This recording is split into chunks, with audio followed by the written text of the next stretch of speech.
Following an enemy attack or widespread disaster, the ability to find clean drinking water can mean the difference between life or death.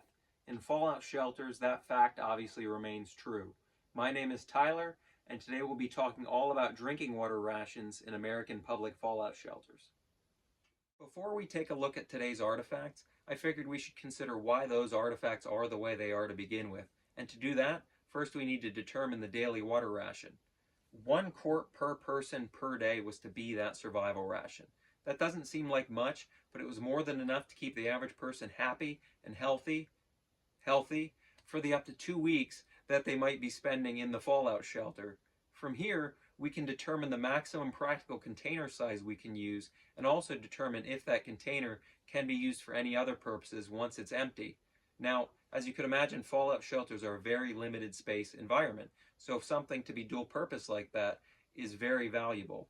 Anyway, from here, let's see what the government came up with. In the early months of 1962, the first fallout shelter supplies began to roll out of factories and into a select few fallout shelters around the country.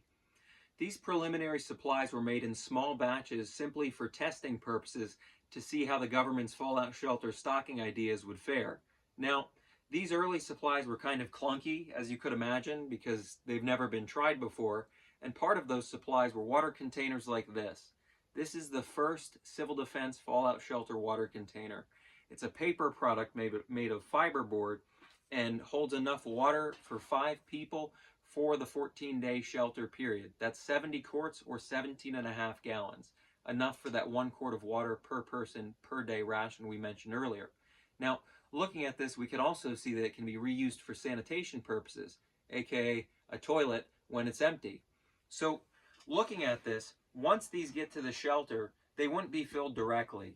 They would be outfitted with one of these clear polyethylene bags, which features, if I can find it, a heat-sealed top with a spout open at one end. And the purpose of that spout was twofold. First, it made it very easy to fill and secure for sanitary purposes in terms of keeping it clean.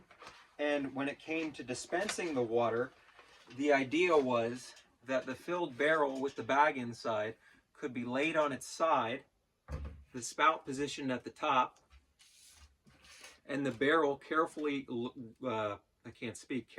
rotated to its side into a waiting canteen, which canteens came in the early fallout shelter sanitation kits. They didn't look like this, but I don't have one of those canteens, so we're using this military canteen to stand in.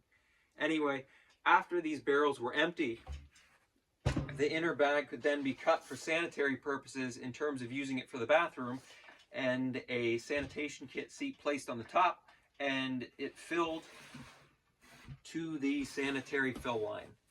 Now, that seems like an okay idea on the surface, but there were some problems with these containers. And based on the way I just described this, I'm sure you could guess a few of them. With that in mind, let's take a look at the problems. And right off the bat, common sense tells us this is a paper product being stored in a moist basement where there might be pest problems. So already, that's not looking too good for it. On the inside, things are just as bad. You'll see that that's all just unlined fiberboard, which is just cardboard. If this inner bag were to fail, whether when it was filled with water or when it was cut open and reused for sanitary purposes, either way, you could ruin this barrel and have a massive mess on your hands, or just a lack of water in the fallout shelter overall. From there, when it comes to dispensing, like I said before, you're supposed to turn this on its side with the bag on the inside and position the shelter canteen right below it. With that in mind, you could imagine the bag is probably very susceptible to rolling out or spilling in general. And in an environment where water is already a hot commodity, I don't think that's a very good idea. So from there, let's see what the government developed to replace these. And it's pretty much a common sense solution. Anyway, let's get to it. In the annual statistical report for fiscal year 1961 for the Department of Defense Office of Civil Defense, They mentioned that the container over there was inadequate for a few reasons, and as you just saw, I'm sure you could guess what the reasons are, but most of those things are fixed in this container. First thing you'll notice is that this container is metal, unlike our fiberboard container. Second thing you'll notice isn't immediately apparent, but down here, our bag liner has changed. So not only is it heat sealed and identical to the first ones, now it contains an outer bag. So each bladder from before is now slid in an outer bag, which would help protect this more from leaks. And if there were to be a leak, you could still technically use the water that leaked out into the outer bag. The wire ties stay the same, but now there is a added instruction manual which tells you how to fill these bladders in the most sanitary way possible. I'm not going to open this. The pages are a bit stuck together for some reason, but there's a little neat diagram on the back that shows you how to fill it and how to properly tie it over with the wire tie. Aside from those changes, if we come over here, we can see that the way of dispensing water has changed. So from before, when we'd be turning this piece of crap on its side, now what we're doing is we're keeping this thing upright and we're taking this siphon spout and, as per the directions, inserting the 4-foot siphon spout almost all the way in, pinching the end so it's sealed, and then pulling it out, and once water starts flowing, divvying it into these cups rather than the canteens that we had before. It's a lot more efficient and a lot more spill-proof than what they were wanting you to do with this. Aside from those differences, another thing of note is with this, the water purification tablets are coming out of the medical kit, while for these earlier ones, the water purification tablets were coming out of the early sanitation kits with canteens. Now, before you'd be putting the purification tablets in the canteens. With this one, what they want you to do, as per these instructions, is take water purification tablets, dump a few of them in here, jostle the siphon spout around a little bit, let it sit for a while, and then dispense the water. So here you're purifying the whole barrel, while over here you were doing canteen by canteen. So a little bit easier with that. A few subtle differences there with where you're getting the supplies, and much cheaper on the way of dispensing the water, but certainly overall more efficient and a lot safer for the shelter occupants. Now, aside from these barrels, there are more sources of water for fallout shelters, and we'll get into those in just a moment. So I'm sorry, I lied. Before we get into the other sources of water for public fallout shelters, I just forgot to mention that because they made 8 million of these in final production as compared to 20,000 of these for testing purposes, you're going to see only one company that made these, which is Greif Brothers Cooperage Corporation, same folks that made a lot of the sanitation kits. And with these, you're going to see a lot more companies. This one is made by Remanufacturing, and someone was nice enough to write the fill date on it.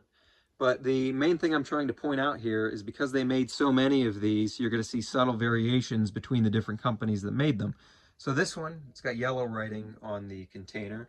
And then down here, I've got another one serving as a little desk for my siren. That one is made by US Steel Products, and that one's got white lettering on it. And then over here, I've got one that is a little bit skinnier and maybe about 1 inch taller than the other two, and that one is made by the Cincinnati Galvanizing Company out of Ohio, and that one's got neat orange lettering. Now, across the nation, there were plenty of other companies that made these containers, so you're going to see a few more colors and subtle variations popping up, but they all met the same standards and were all suitable for fallout shelter use. Anyway, sorry for the interruption, and let's get on with it.